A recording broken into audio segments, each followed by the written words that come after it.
The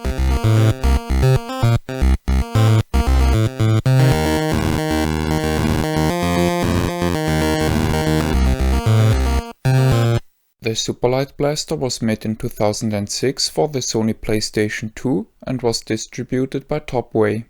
Most of its visual traits are clearly copied from the Beretta 92, but the front of the gun is very reminiscent of the Swiss SIG P210, which is considered by many to be among the very best ordnance pistols ever made.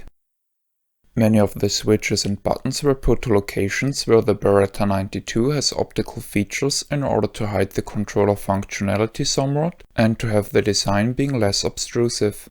This attempt failed, however, as for the large logo, the big white labels and the D-pad, which is located at the left face of the gun. The A and B buttons are symmetrically placed at the sides of the gun. Sadly, those two buttons have to be pressed very hard in order to close the contacts. Curiously, A and B are swapped relative to their original G-Con45 location. Therefore, B is on the left hand side. On the safety lever are the PS2 buttons for start and select. On the same lever is a switch which toggles the force feedback. This rumble-based force feedback is relatively fast but weak. The button on the heel of the gun, which usually would be the C button, is pretty unusual. It actuates later than I would like it to, but among all the buttons on the controller it is the best. Unfortunately, the heel button can latch in the front edge of the shell and thus it takes some time to learn the correct handling. Usually, heel buttons rely on two rubber domes as a switching component. Typically, the domes are located at the two opposite ends of the square-shaped buttons, so that it doesn't matter how they are pressed. On this controller, however, on the back end, there is no switch at all, and thus pressing there won't cause an action.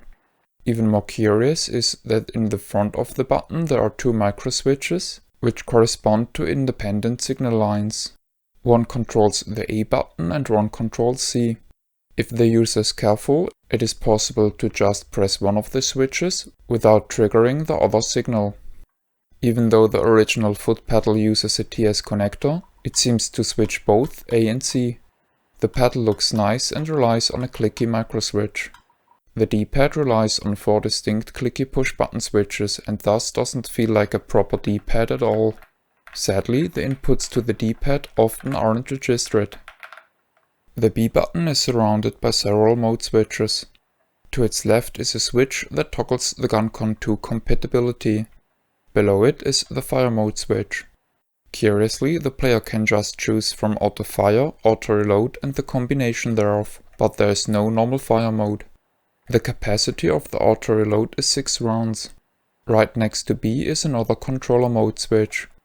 It is used to choose between normal gun mode and G-Con45 mode. Interestingly, the labels are put the wrong way, and thus selecting normal gun mode will yield GunCon mode and vice versa. The trigger relies on a small micro switch. Sadly, the backsliding actuator binds a lot into its rail. The side picture is decent but hindered by a screw that holds together the front side. It changes the shape of the pole considerably at both sides. Notable is that there is a huge hole in the backside, which would allow dust and grime to build up in the controller if doesn't start properly. In normal gun mode the accuracy is very good and the precision is good. There are no dead zones in this mode. The button labels on the gun match the in-game functions.